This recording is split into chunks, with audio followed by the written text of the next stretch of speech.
Hello guys, welcome to tip zone. இன்றைக்கி என்ன பார்க்க போகிறோம் அப்படின்னா, இப்போது நம்ம வந்து ப்ரீவியஸ் வீடியோஸ்லலாம் டேட்டா வேலிடேஷன் பற்றி பார்த்துருப்போம் இல்லையா? அந்த டேட்டா வேலிடேஷனில் கஸ்டம் வேலிடேஷன்ற ஒரு கான்செப்ட் வந்து இருந்துச்சு. நம்ம அடுத்த வீடியோவில் பார்க்கலான்னு சொல்லியிருந்தோம். ஸோ அதுதான் இன்றைக்கி நம்ம பார்க்க போகிறோம். ஃபஸ்ட்டு அந்த டேட்டா வேலிடேஷன் எங்கே இருக்குது? டேட்டாவில் போயிட்டு டேட்டா டூல்ஸ் குரூப்பில் போகணுன்னா டேட்டா வேலிடேஷன் இருக்கா? ஸோ இங்கே நம்ம பார்த்தோன்னா any value, whole number, decimal list இது எல்லாமே நம்ம வந்து ப்ரீவியஸாகவே பார்த்துட்டோம். கரெக்டாக? இந்த கஸ்டம்ன்றது தான் பார்க்காம இருந்தோம். அதை வந்து நம்ம இப்போ பார்க்கலாம். ஓகேவா? இப்போது எனக்கு வந்து roll number, name, subject name, அதோட மார்க் இருக்குது. இப்போ எனக்கு ரோல் நம்பர்ன்ற காலமில் எனக்கு என்ன வேணும்? வெறும் நம்பர் மட்டும்தான் வேணும். வேறு எந்த டேட்டாவும் இருக்கக்கூடாது. கரெக்டாக?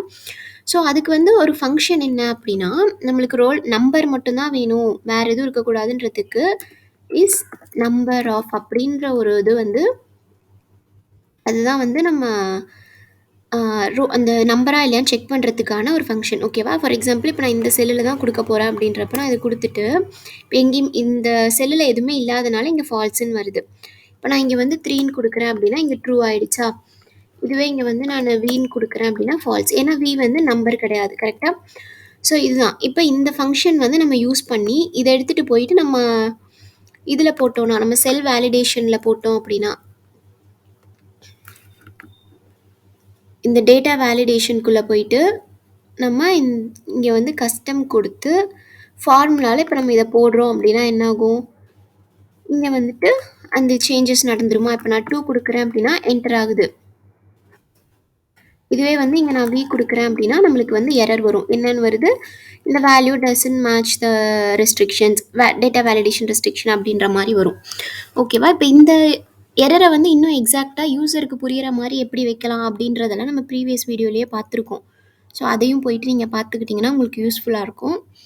இப்போது ஓகே, இப்போ இதை வந்து நான் இங்கே 2ன்னு கொடுத்துறேன். இது வந்து அக்செப்ட் ஆகிடுச்சு. பிகாஸ் நம்ம அது டேட்டா வேலிடேஷனில் ஃபார்முலா போட்டனால. இப்போது நேமுக்கு என்ன பண்ணணும்? நேமில் என்ன வேணும் நம்மளுக்கு? வெறும் லெட்டர்ஸ் மட்டும்தான் இருக்கணும். ஒரு ஸ்பெஷல் கேரக்டரோ இல்லை நம்பரோ இருக்கக்கூடாது. ஓகேவா? அதுக்கு என்ன பண்ணணும்னா, அதுக்கான ஃபங்க்ஷன் வந்துட்டு ஈக்குவல் டு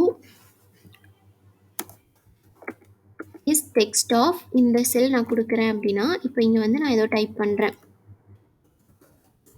டைப் பண்ணேன்னா இங்கே வந்து ட்ரூன்னு ஆயிடுச்சா? இதே நான் இங்கே வந்து ஒரு நம்பர் கொடுக்குறேன் அப்படின்னா இது என்ன ஆயிடுச்சு? ஃபால்ஸ்ன்னு ஆயிடுச்சு. ஓகேவா? ஸோ ஃபஸ்ட்டு நம்ம யூஸ் பண்ணது என்னது?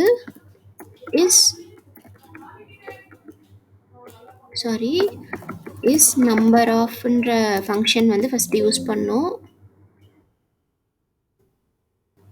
இது வந்து நான் எதுக்காக போடுறேன்னா, உங்களுக்கு என்னென்ன ஃபங்க்ஷன் யூஸ் பண்ணுறோன்றது ஞாபகம் இருக்கிறதுக்காக நான் இங்கே போட்டு வைக்கிறேன்.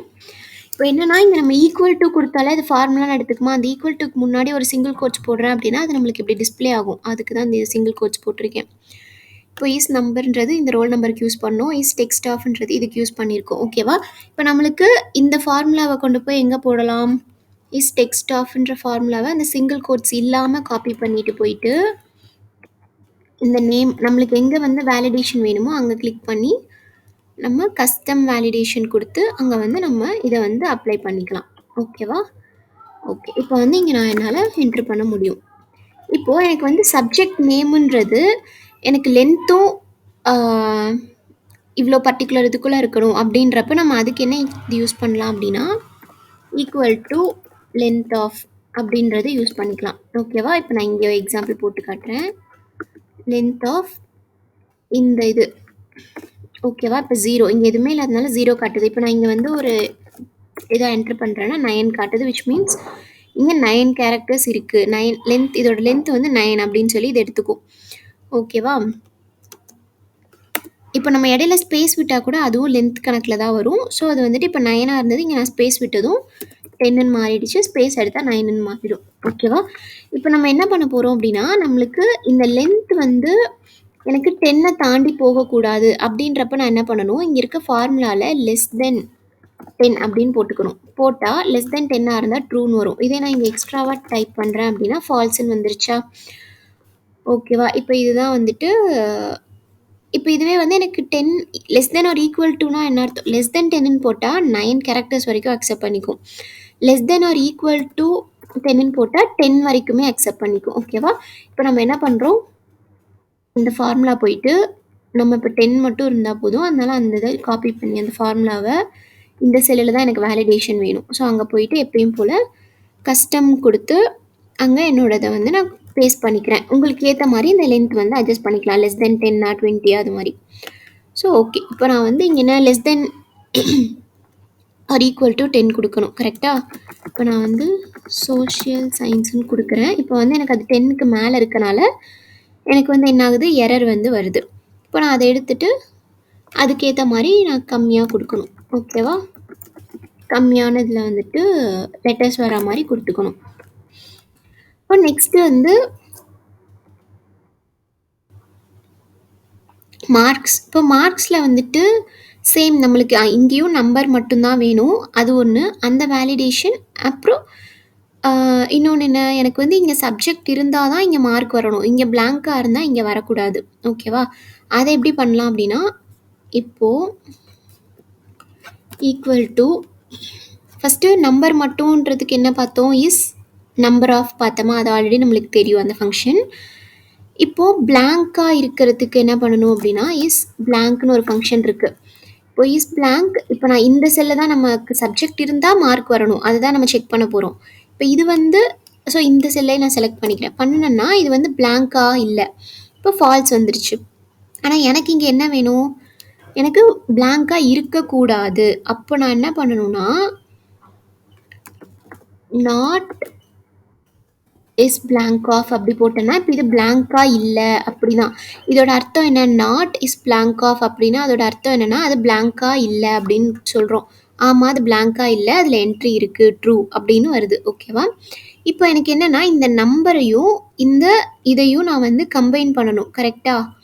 இந்த கம்பைன் பண்றதுக்கு ஈக்குவல் டூ அண்டுன்ற ஃபங்ஷன் யூஸ் பண்றோம். அண்ட் அப்படின்னா என்னன்னா, 2 விஷயத்த நம்ம வந்து 2 லாஜிக்க இல்லைன்னா 2 ஃபார்முலாவ நம்ம கம்பைன் பண்ண போறோம் அப்படின்றது. அந்த 2மே சாட்டிஸ்ஃபை ஆனா மட்டும் தான் நம்ம வந்து நம்மளுக்கு ட்ரூன்னு வரும். ஆர் அப்படின்னா என்ன? 2 கண்டிஷன்ல ஏதோ ஒரு கண்டிஷன் இதா இருந்தா கூட நம்மளுக்கு ட்ரூன்னு ரிட்டர்ன் ஆகும். இதே அண்டுன்றப்ப நம்ம அந்த பிராக்கெட்குள்ள குடுக்குற மொத்த லாஜிக்கும், மொத்த ஃபார்முலாவும் வந்துட்டு எல்லாமே ட்ரூ ஆனா மட்டும் தான் நம்மளுக்கு ஓவராலா ட்ரூன்றது வரும். ஓகேவா? நம்மளுக்கு இப்ப என்ன வேணும்? அந்த நம்பர் ஆஃப் இந்த வேல்யூ வந்துட்டு நம்பரா இருக்கணும். இது ட்ரூன்னு ரிட்டர்ன் ஆகணும். கமா எனக்கு இந்த அ நாட் என்ன லாஜிக் அந்த இதுவா இருக்கக்கூடாது. பிளாங்க்கா இருக்கக்கூடாது. பிளாங்க் ஆஃப் இந்த இது. புரியுதா? இப்போ ஹோலா எல்லா பிராக்கெட்டையும் க்ளோஸ் பண்ணிடுறேன். இந்த பிராக்கெட் பார்த்தீங்கன்னா, இந்த கலர் வச்சே கண்டுபிடிச்சிடலாம். இப்போ பிளாக்ல ஓப்பன் ஆயிருக்குன்னா, பிளாக்ல க்ளோஸ் ஆயிருக்கும். ரெட்ல ஓப்பன் ஆகுதுன்னா, ரெட்ல க்ளோஸ் ஆயிருக்கா? இந்த மாதிரி. ஓகேவா? அத வச்சு நீங்க இப்போ பிராக்கெட் கரெக்ட்டா மூடலன்னா எரர் வரும். அதனால தான். இப்ப நான் திருப்பி இந்த ஃபார்முலாவ நான் எக்ஸ்ப்ளைன் பண்றேன். என்னன்னா, அண்ட் எதுக்காக யூஸ் பண்றேன்? எனக்கு வந்து 2 கண்டிஷன் நான் குடுக்க போறேன் இந்த மார்க்ன்ற செல்லுக்கு. அதனால நான் 2 கண்டிஷனையும் அது வேலிடேட் பண்ணணும். 2மே ட்ரூவா இருந்தா மட்டும் தான் எனக்கு அங்க டேட்டா என்டர் பண்ண முடியணும் அப்படின்றதுக்காக நான் அண்ட் போடுறேன். உள்ள வந்து ஃபர்ஸ்ட் என்னோட லாஜிக் என்ன? எனக்கு வந்துட்டு இந்த மார்க்ன்றது வந்துட்டு இங்க நான் E4 போட்டிருக்கேன். அது E4 கிடையாது. இந்த மார்க் ஓகேவா? நான் என்டர் பண்றது வந்து நியூமெரிக்கலா இருக்கணும். ஸோ இங்க வர்றது வந்து நியூமெரிக்கலா இருக்கணும். அதனால அந்த நம்பர் யூஸ் பண்ணியிருக்கேன். கமா அதுவும் இல்லாம எனக்கு இங்க இந்த சப்ஜெக்ட் நேம் இருக்கு பார்த்தீங்களா? அது வந்துட்டு எனக்கு பிளாங்க்கா இருக்கக்கூடாது. அதாவது நான் சப்ஜெக்ட் நேமே போடாம வெறும் மார்க்க மட்டும் என்டர் பண்ணக்கூடாது. அதுக்காக தான் இந்த நாட் பிளாங்க் ஆஃப் இந்த இத நான் செலக்ட் பண்ணியிருக்கேன். இப்ப நான் என்டர் குடுக்குறேன் அப்படின்னா ஃபால்ஸ் வருது. ஏன் ஃபால்ஸ் வருது? இங்க நான் இன்னும் எதுவுமே என்டர் பண்ணல. இப்ப நான் 10ன்னு என்டர் பண்றேன் அப்படின்னா, இங்க ட்ரூ வந்துருச்சா? இப்ப நம்ம பார்த்துட்டு இருக்கிறது இதுதான்.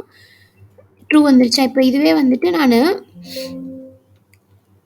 இங்க வந்துட்டு நான் இங்க வந்து நான் ஏதாவது விஏ அப்படி என்டர் பண்றேன் அப்படின்னா, ஃபால்ஸ் வருது. ஏன் வருது? நம்மளுக்கு ஒரு கண்டிஷன் சாட்டிஸ்ஃபை ஆகல. என்ன கண்டிஷன் அது? இங்க வந்து நியூமெரிக்கல் தான் இருக்கணும்னு ஒரு கண்டிஷன் போட்டோமா, ஃபர்ஸ்ட் கண்டிஷன். அது சாட்டிஸ்ஃபை ஆகல. அதனால இங்க ஃபால்ஸ் வருது. இப்போ அடுத்து இங்க வந்து நான் இத எடுத்து விட்டுர்றேன். இந்த சோஷியல் சயன்ஸ்ன்றத எடுத்து விட்டுட்டு, இங்க வந்துட்டு நான் ஏதோ நம்பர் டைப் பண்றேன் அப்படின்னா, அப்பயும் இங்க ஃபால்ஸ் தான் வரும். ஏன் வரும்? ஏன்னா நம்ம 2 கண்டிஷன்ல 1 வந்து இப்பயும் சாட்டிஸ்ஃபை ஆகல. நம்பர் என்டர் பண்ணுற அந்த கண்டிஷன் சாட்டிஸ்ஃபை ஆகிடுச்சு. பட் இங்கே பிளாங்காக இருக்கக்கூடாதுன்னு நம்ம கண்டிஷன் வச்சுருந்தோம். பட் இங்கே பிளாங்காக இருக்குது. ஸோ இப்போ நம்ம வந்து இங்கே பிளாங்காக இல்லாமல் இங்கே நம்பர் என்ட்ரு பண்ணுறப்ப இது ட்ரூவாக மாறிடுச்சா? ஸோ இப்போ என்ன பண்ணுறோம், சிம்பிளாக இந்த ஃபார்முலாவை காப்பி பண்ணி நம்மளுக்கு தேவை இங்கே தான் வேலிடேஷன். இங்கே போயிட்டு டேட்டா வேலிடேஷனில் போயிட்டு கஸ்டம் வேலிடேஷன் இந்த ஃபார்முலாவை நான் கொடுக்குறேன். கொடுத்து ஓகே கொடுத்தேன்னா இங்கே வந்துருச்சா? ஓகே, இதெல்லாம் இப்போ டெலீட் பண்ணிடுறேன். இங்கே வந்து உங்களுக்கு ரெஃபரன்ஸ்க்காக இதை நான் போட்டுறேன். ஓகேவா?